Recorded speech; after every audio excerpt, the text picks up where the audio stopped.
Tonight on Person in Person. Come, friendly bombs, and fall on Westborough? The first rule of Toxic Masculinity Club is we don't talk about toxic masculinity. This new track is Fire. Can thou hear me now? God only knows. Kim Catrall sleeps with the fishes. All these stories plus sports, weather, food crime, and a pop quiz. That's tonight On Person in Person.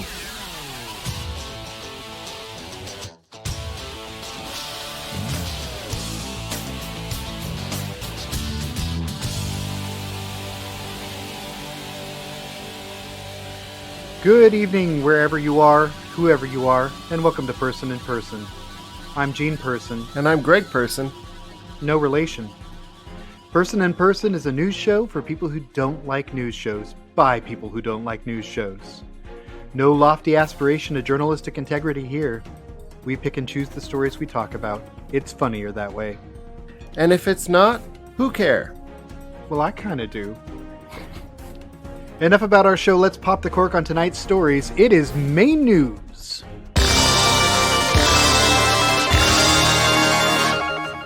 So our top story tonight, the Westborough, Massachusetts Police Department reported on their Facebook that a local man was digging in his yard and found an unexploded mortar round buried there, which they of course removed and detonated along with the fire department. The mortar was a training round with a minimal charge, but that doesn't really explain what it was doing there in the first place.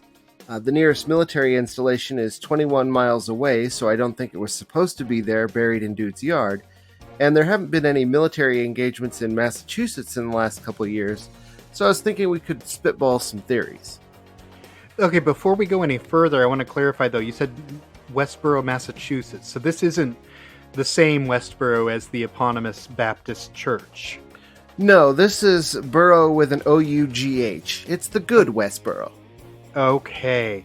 I don't know if it's good. It's Massachusetts. It could be trash. I've never been there, but it's better than Westborough Baptist Church. I can say that with confidence. Right, I was going to say, if it was Westborough of Westborough Baptist Church, should we buy more mortars? I mean, if you know where to buy mortars, don't hold out. There's all kinds of people that I could be leaving little surprises for.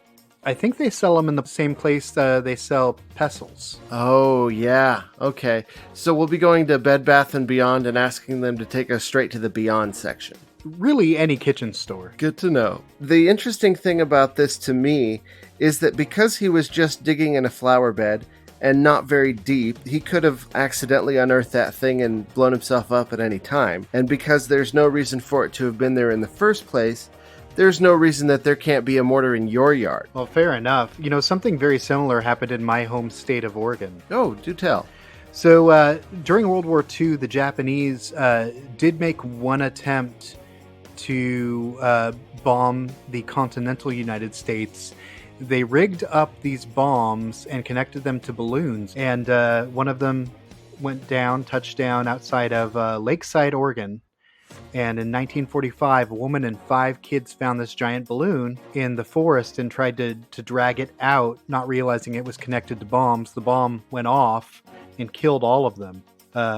Really a tragic story, but that actually happened. So do you think the Japanese might have put this mortar in this guy's flower bed? No, I don't want to paint the Japanese as the enemy here. I think it could have been Estonia. You know, we go hard on Estonia, but let's be fair, they kind of deserve it. Right. By the same token, it might have been Michigan, so who knows? Michigan, it's the Estonia of the upper Midwest. Our next story, 200 caught in New York City fight club. A New York City Sheriff's Department broke up an unlicensed fight club. Over 200 people were drinking, smoking, and fighting in violation of social distancing rules. Deputies entered the warehouse and found the crowd, and I quote, drinking alcohol, smoking, hookah, and not wearing face coverings. They seized 2 illegal guns and a, quote, significant amount of marijuana. only 10 people of the 200 were arrested. The CEO of the so-called Rumble in the Bronx faces charges now for unlawful assembly and conducting a prohibited contact sport. So one thing I keyed in on right away with this was that it describes the Fight Club as unlicensed, and that implies licensed fight clubs. Are those a thing? Oh, absolutely. I mean, the WWE's a licensed fight club. Yeah, I guess. But I feel like this is specifically a fight club, not necessarily a sporting event. See, I don't know, because it seems like most of these people are spectators, right?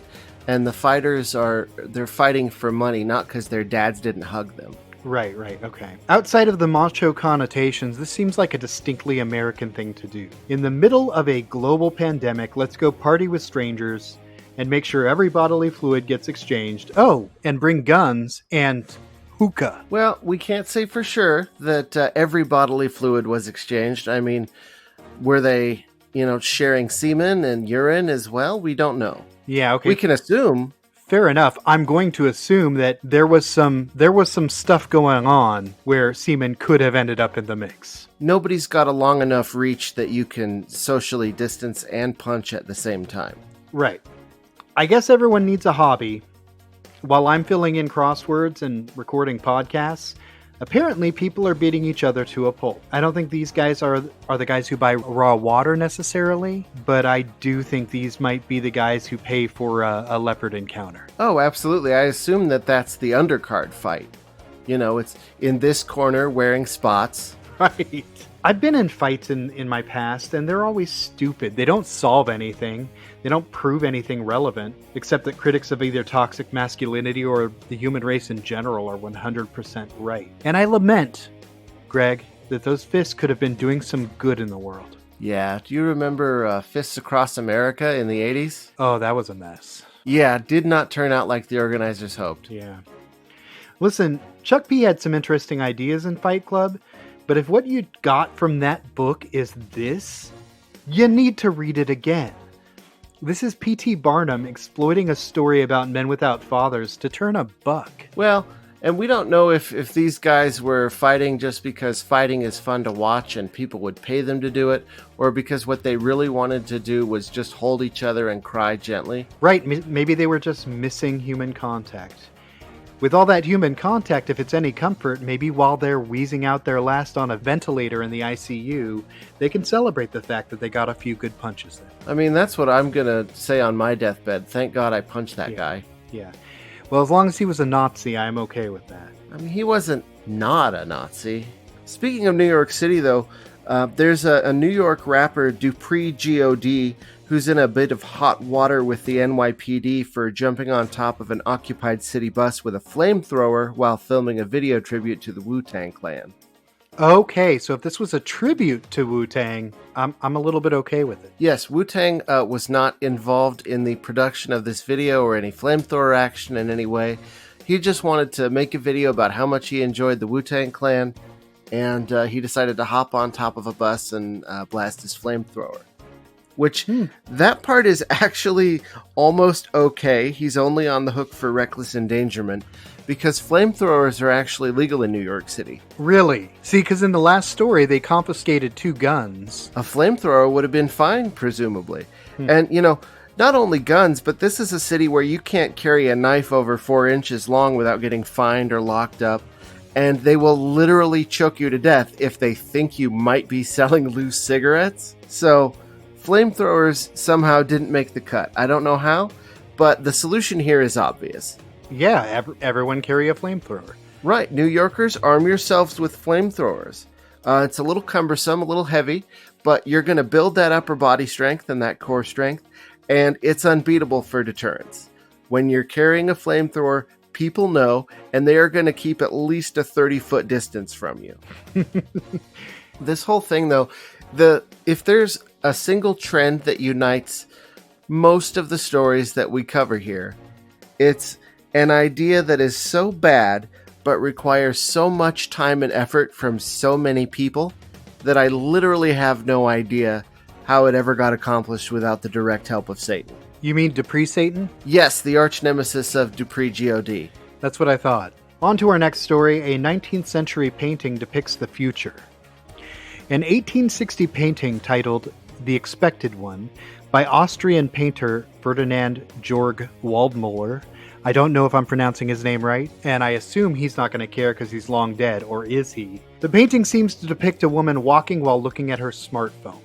Her thumbs are on the surface as if texting or scrolling. According to experts, she's actually holding a prayer book, and that modern eyes are assigning their own significance.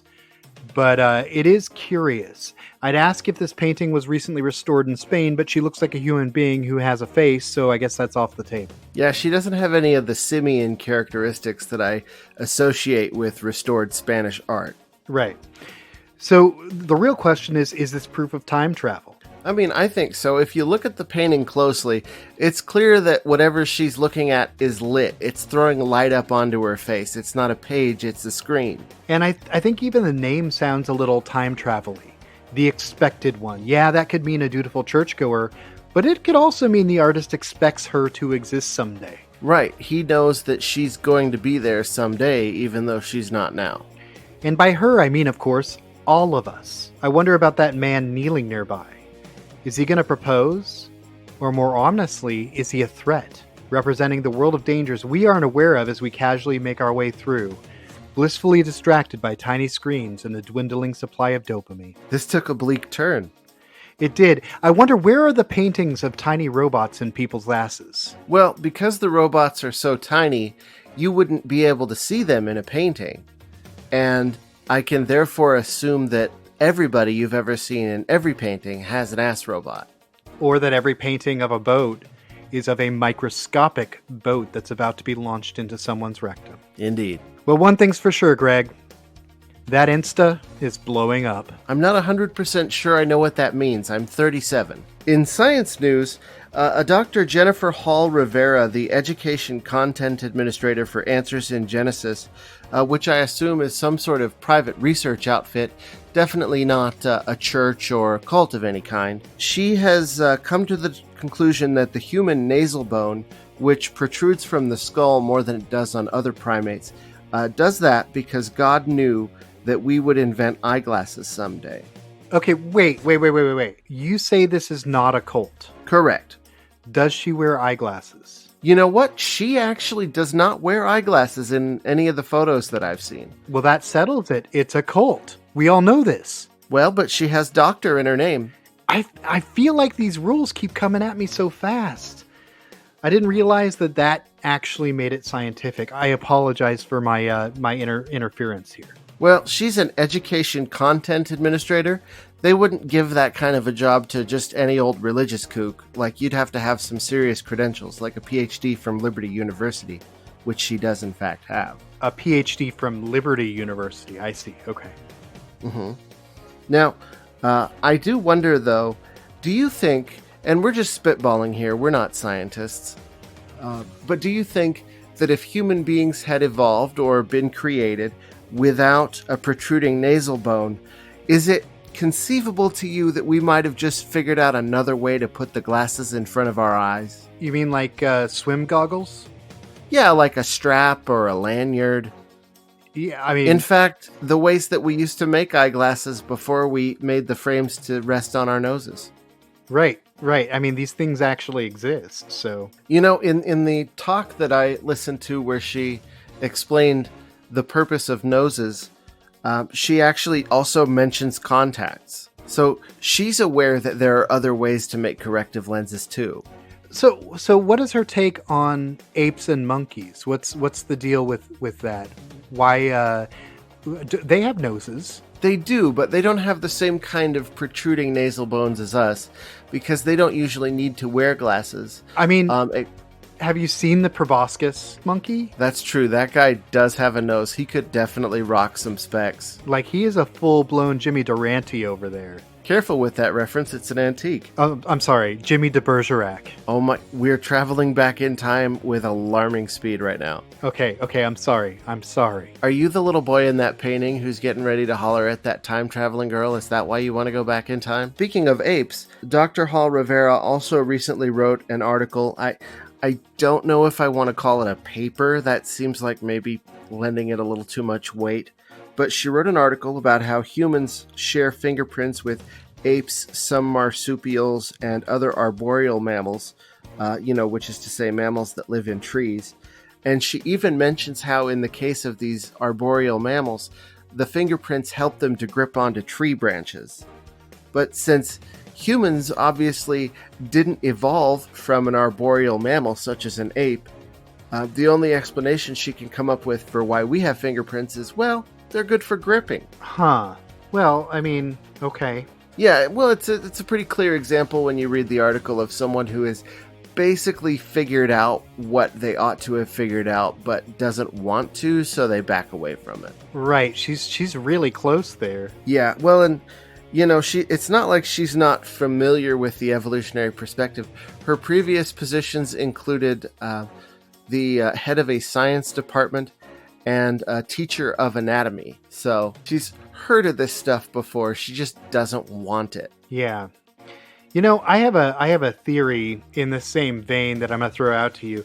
Now, I'm no scientist. I don't wear glasses, but I think the church might reject this one. I think that God made penises get hard because he knew that someday we'd be wearing condoms. That's true. I mean, it's the only explanation I can think of. Right. It has as much merit as this particular theory. And it's quite awkward, I think you've cracked it. And when you think about it, the nose of a proboscis monkey does look a little bit like a penis. See, so the proboscis migrates downward. I don't know where I'm going with this, but I'm 100% on board with your theory. One thing's for sure, we all need to head to Vietnam because I hear they have a huge supply of condoms. You don't want those, buddy. Do you remember how that story turned out? Oh, yeah, that's right. Our final story tonight, a decapitated body turns out to be a real dummy. A volunteer for Ocean Hour, a Florida environmental nonprofit, discovered a headless body on the beach while walking. They called 911, but then discovered that the body that had washed up covered with barnacles was in fact a store mannequin. I find this interesting because it's often the opposite when people discover a body. In the case of Elizabeth Short, are you familiar with her? Oh, the Black Dahlia. That's correct, yeah. She was initially thought to be a mannequin by the person who stumbled upon her remains. The human brain does that. It doesn't often conceive of the horror it's seeing, and so it tries to replace it with the closest analog, something safe to protect you emotionally. So this went the other way. This went the other way, and I think that may be a symptom of 2020. Just being an awful year. Oh, so like now when you see something, you're like, oh, it's probably a dead body. Like anything's sort of roughly human shaped. You're like, it's probably just a dead guy. Right. We're instantly going to the worst case scenario. Another thought I had was, great, more plastic in the oceans. Like, isn't there a pervert out there willing to take your used mannequins? Do we really need to be tossing those into the ocean? Well, if there's one thing I've learned in my time on this planet, it's that every piece of garbage, no matter how trivial, is of interest to some pervert somewhere. Sure. So I don't see any reason why we couldn't figure out a way to match up whatever ocean garbage we can collect with the pervert for whom it has a special significance. Right, like an eBay for trash and perverts. That's just eBay though, isn't it? So it also made me think, what if David Fincher directed the 1987 film Mannequin? Because I think it would go a little something like this. Well, if there's one thing we know, it's that Fincher's got a lot of experience directing wooden actors, so... Right. On to world news.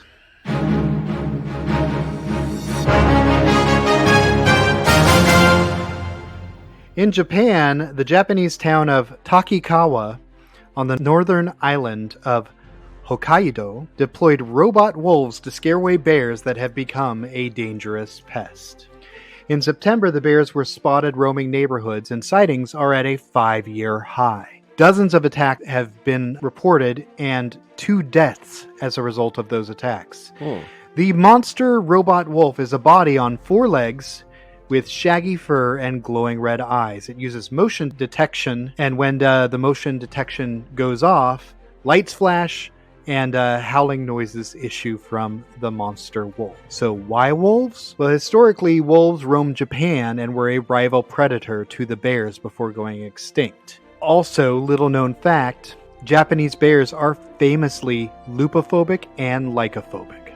So if inside you are two wolves, those bears are fucking running. I've seen the photo of these wolves, and I gotta say, you don't need to think this is a wolf for it to scare the shit out of you. Right, it's clearly not a wolf, but it is terrifying looking. Right, so we don't know if they've done a good job of convincing the bears that the wolves are back, but they've clearly created something that a bear is not going to want to mess with. That's right. Now, I have another question. Can the bears be lured off with grubs and termites and maybe their own piss? Because it worked for Bear Grylls. Bear Grylls famously attracted to his own piss. The robots are reportedly very effective, as there have been no sightings since they were deployed, but I wonder if officials are worried about the next full moon, when they become regular human robots again. Well, and you know what's really scary is if you get 5 of these robot wolves together and they combine into one giant super wolf, then you're really in trouble. I mean, Tokyo's going to get flattened. On to our next story. In France, a school has asked parents to stop throwing late students over the fence. An elementary school in Avignon, France has placed posters on their fence requesting that parents do not throw late students over the closed gate. Apparently, the gate is only open at 10 a.m. and 3 p.m. Some parents had been literally throwing their kids over just so that they could make sure that they were off their hands. No injuries had been reported, but it happened enough times that they felt compelled to take action. Now, the global pandemic is a hard time and a weird time for parents. We are battling both unprecedented stress and unprecedented laziness simultaneously, with more and more parents treating the school system as a kind of substitute for daycare. I don't like it, but I get it, and I feel for them, because when your kid is not with you, it is the only break you get. But yeeting your child is not the answer. I mean, never shake a baby, never yeet a child. I'm surprised, honestly, that this isn't happening in America, because I feel like we're just as entitled as our foreign counterparts, if not more so. I mean, if it keeps high school football open, little Gene, climb into that trebuchet. I think if you had to yeet little Gene over a wall, you could probably get some pretty good height. I wonder if it's maybe just that we don't actually have gates that close in the same way. I don't know. Now, I'm curious about how tall these gates are. Because if this is like picket fence height, I could see tossing a kid over it. But if this is like man height, you're starting to get into some territory that's going to strain your lower back. That's true. I highly doubt that it was the size of the famous border wall. Well, but if it's anything at all like the border wall, it's got huge gaps in it that you could easily pass a child through. That's true. Well, maybe we need to go to France and find out. No, I don't think there's ever going to be anything that's going to make me feel like I need to go to France. Yeah, as soon as I said it, I regretted it. All right, on to this week's weather. The weather this week is not actually the weather for this week. It's ancient weather. And it's not the weather for where you are. It's ancient Estonian weather. One of our favorite subjects. Fascinating. Yeah. Beginning in the 5th century BC and on up into the Middle Ages, the Estonians were regarded as a people skilled in the use of wind magic. So they pretty much had a lock on how windy things would be, and were good at controlling the weather, which is handy when you're right there on the sea. Now, hold on a minute. This isn't a distinctly Estonian phenomenon, because let me tell you, I had a broccoli casserole the other night, and I was working some wind magic up in here. You are forgiven.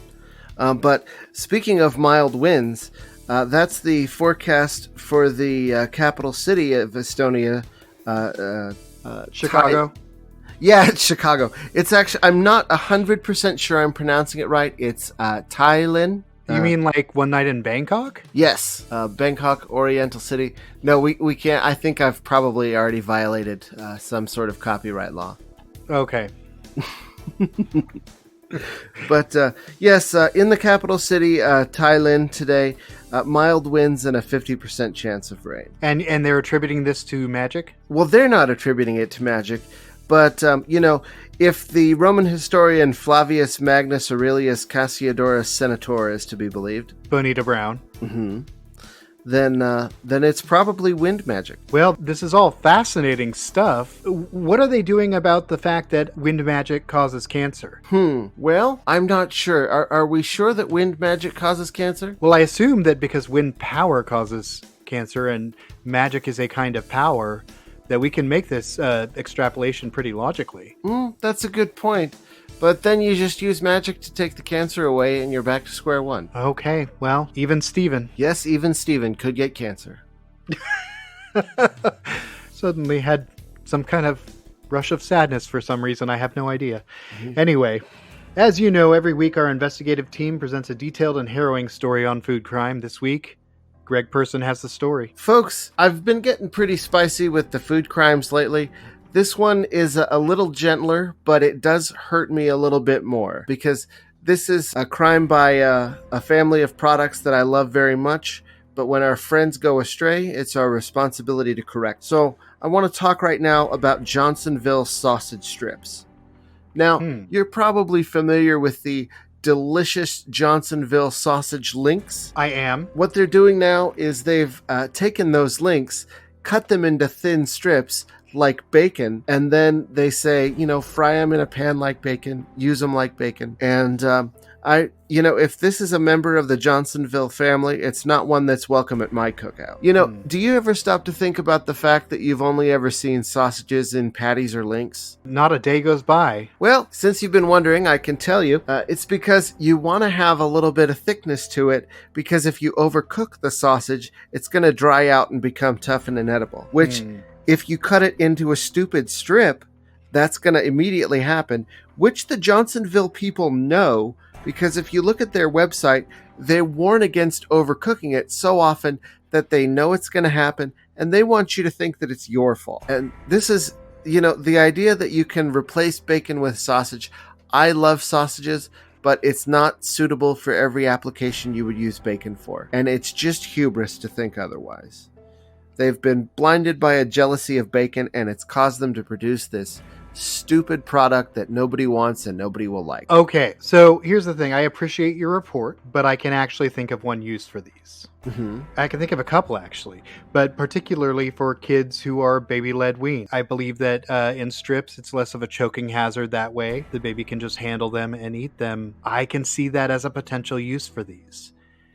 And also, maybe if you wanted to make sandwiches, I can see that as a reason. Well, there's already a way to make sausage sandwiches, because no one's saying that you can't cut the sausage after you've cooked it. Right. But that's a very, very good point. I mean, God, I love sausage. I honestly want sausage so bad right now. You have no idea. Let's order a bunch of Johnsonville, some Jimmy Dean. We'll have a sausage party up in here. Well, it's better than that lemon party you tried to organize last week. Yeah, that was a disaster. That was as bad as Fists Across America. Maybe our listeners help decide this one.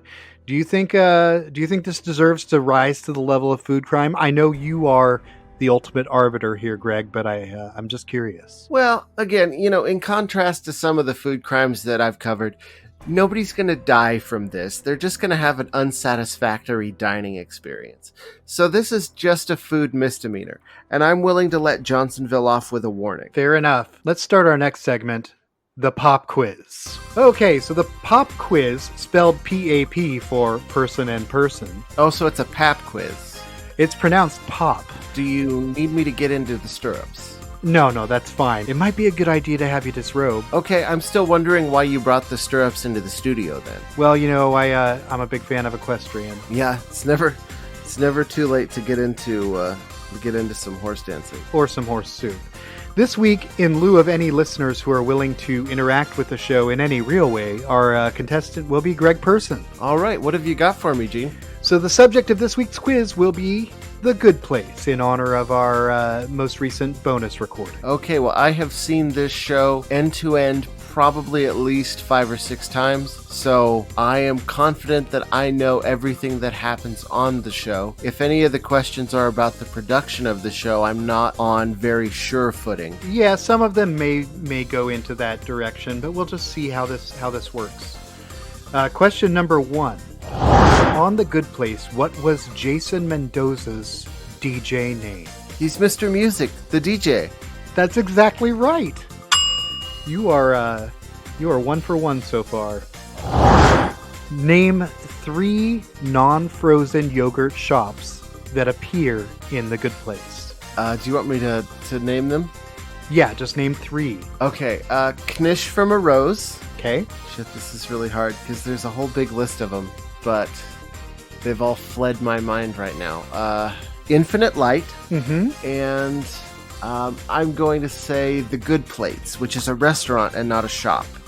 Yeah, but that still that? qualifies. Other ones we would have accepted were all chocolate everything. Everything Fits clothes store, your anticipated needs, warm blankets, childhood memories, from Schmear to eternity, the pesto's yet to come, lasagna come out tomorrow, ZD of Stars, Cake Canaveral, Cruller Intentions, Beignet and the Jets. I've gone through enough of these. There, folks out there in podcast land, there are like hundreds of these. Right. And they are all, as far as I know, the product of the mind of just one of the writers. Right. Who is a transcendent genius, and we love her. Who was originally offered the role of Sean before Mark Evan Jackson took the role? Ooh, this I don't know. Can I take a wild guess? You can. Was it Nick Offerman? It was! Okay. You are 3 for 3 so far, buddy. Well, you gotta figure, if you have Nick Offerman in your Rolodex, and Michael Schur does, certainly, you want to try and find a spot for him on your show. Things are going to get a little tougher from here on out, but I think pretty tough so far, but I'm feeling good. I think you're up to the task. Question number 4. As of season 2, how many reboots of The Good Place were executed? 802. That is exactly right. Mm-hmm. You are pretty impressive here in this contest. Question number 5. What was the character of Tahani originally named? Oh, I have no idea. I mean, I could just throw a name out there, but it would be meaningless. It would be like Ethel Merman. No, I have no idea. What is it? The answer is Tessa. Okay. That would have been fine. Mm-hmm. Final question. What TV writer's work inspired Michael Schur to create The Good Place? I should also mention that this TV writer was brought in to consult on The Good Place in its conception. Oh, interesting. TV writer that inspired The Good Place, brought in to consult.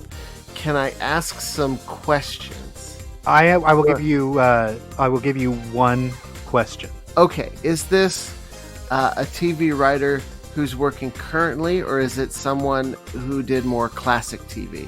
This is a TV writer who, I don't know if he's working on anything at the moment, but has worked in these modern times. Okay, is it Greg Daniels? It is not Greg Daniels. Who is it? Damon Lindelof. Oh, duh, that's actually pretty obvious when you say it. When I learned this, I was like, oh, of course, because right. The way the plot weaves in on itself, the way they're setting up things in early episodes that don't pay off for a while, that's all Damon Lindelof stuff. Yeah, I should have thought of that one. But anyway, I thought you'd be entertained to learn it, at least. I still say with 4 out of 6, you absolutely passed this quiz with flying colors. I mean, I gotta tell you, that's a pretty tough quiz, though. You got some real good trivia in there. Oh, they're gonna be tough. Would you like to participate in a pop quiz? Pop quiz. Pop quiz. Would you like to participate? We've got a couple of ideas of some prizes we can give out. Nothing as fancy as a flying squirrel, but all you need to do to potentially be a part of it is let us know that you're interested. Send us an email. Give us a call. And, send us a swab of your cervix. All right, that's good enough. Let's move on to sports. Let's do. So I wanted to talk to you all about chessboxing because we already had a Wu-Tang story tonight and it ties in nicely. Now, a lot of people remember, well, maybe not a lot of people these days remember, there's a great Wu-Tang track, The Mystery of Chessboxing, but a lot of people don't know that chessboxing is a real thing. It began as a sport in Berlin in 2003. The rules are simple. you just combine chess and boxing. You have 6 rounds of chess alternating with 5 rounds of boxing, 3 minutes each. You win by knockout or checkmate. Huh. Yeah, I mean, the challenge of it is, your adrenaline's pumping, all your blood's going to your muscles, and then the bell rings, and you have to sit down and play a game of speed chess for 3 minutes. Now all your blood's in your brain, and you've been sitting down, and you have to jump up and fight for 3 minutes. That's interesting. I kind of like the addition of chess. I think it might make the boxing kind of tolerable. I actually kind of felt the opposite way when I learned about it. I can't imagine anything worse than watching 2 guys stare at a chessboard, but if they're going to start punching each other, I'll stick around. All right, well, 2 perspectives. Another question, can this sport be licensed in New York City? I think it already is, in fact. Okay. I'd have to check my notes to find the locations of the various chess boxing clubs throughout the world. It's not as popular in the United States. It's mostly popular in Western Europe, Russia, and India.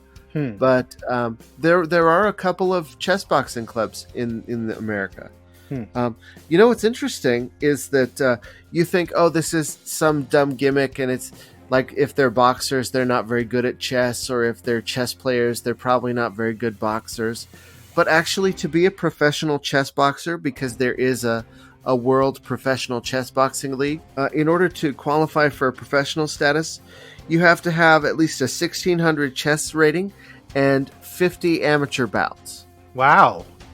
Yeah, so actually, they do demand a pretty high level of competence in both sports if you're going to be a professional chess boxer. That is an interesting rule. Now, I don't think it's the first rule of the Chess Boxing League. No, the first rule of Chess Boxing League we've already broken. Right. But, one other tidbit that I found interesting in researching this story is that in India, chess boxing is mainly popular among women. Do the women play it? No, they're competing. Okay, great. It's a female sport for the most part in India. And I'm curious as to why. I wasn't able to find out. So if anybody knows why the sport caught on in India the way that it did, please let us know. Yeah, that's really fascinating. Our final segment tonight, as every week, is Person to Person in Person, where we share your valuable feedback with our audience. This week we received our first YouTube comment, and I'm super excited about it. The name of the commenter appears to be the Cyrillic for Benedict Cumberpatch. And he writes 0:49 awesometeens.online. I don't think that was actually a comment on our show, Greg. I think that might be spam. Well, I was thinking, is this how YouTube advertising works now? Have we finally reached the echelon that they've monetized our channel? Because if so, folks, I want you to go to awesometeens.online. Yeah, I don't think we should be directing anyone to that site. I think it's gonna potentially be connected to virus activity or something. Please do not go to awesometeens.online. Did you ever hear the, I don't know if it's a true story or just an urban myth, but where the dummy who wasn't Howdy Doody, the other one, Charlie McCarthy, on his show one time, just for a goof, the Edgar Bergen, the ventriloquist, he was like, kids, go into the bathroom and get your mama's pills and put them in an envelope and send them to me. Jesus. Yeah. And that's, it's in the 50s, so there's all TV is live, basically. Yeah. So Charlie McCarthy believed in birth control pills, but apparently not in vaccines. No, well, he's, made of wood. He's immune to most human diseases. Oh, right. That's Jenny McCarthy. One final bit of housekeeping. We're going to be moving our posting day to Thursday night each week at midnight. I wanted to give you guys a heads up before we actually pull the trigger on that, or 11:59 p.m. every Thursday. All right. Folks, that's all the show we have for you tonight. We invite you to participate in person to person in person. And there's so many ways for you to get yourself heard. Send us an email, personinpersonshow@gmail.com. Drop us a voicemail, 541-249-5933. Find us at Twitter, @AnchorPersons, and on Facebook, Person in Person Show. Find us on your favorite podcatchers. Please subscribe, review, and rate the podcast, or simply tell a friend. Yeah, getting the word out through word of mouth is the most important way to advertise, because, I personally don't really care about promos unless the promo itself is really funny. But if someone that I know that has the same sense of humor as me says, hey, check out this show, you'll really like it, that carries a lot of weight with me. So if you are listening and you do like the show, you don't necessarily have to make a big deal about it. Just say to your friends the next time you think of it, hey, there's a show I've started listening to. I really like it. I think you will too. We'd appreciate it a whole bunch. Until next time, this is Gene Person saying you should always end a comedy set with a callback. And this is Greg Person saying, don't yeet your kids. Good night.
Our next bit of listener feedback reads, Request for urgent business relationship.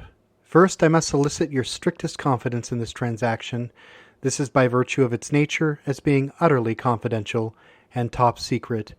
I am sure I have confidence of your ability and reliability to prosecute a transaction of this great magnitude involving a pending transaction requiring maximum confidence. We are top official of the federal government contract review panel who are interested in importation of goods into our country with funds which are presently trapped in Nigeria. Okay.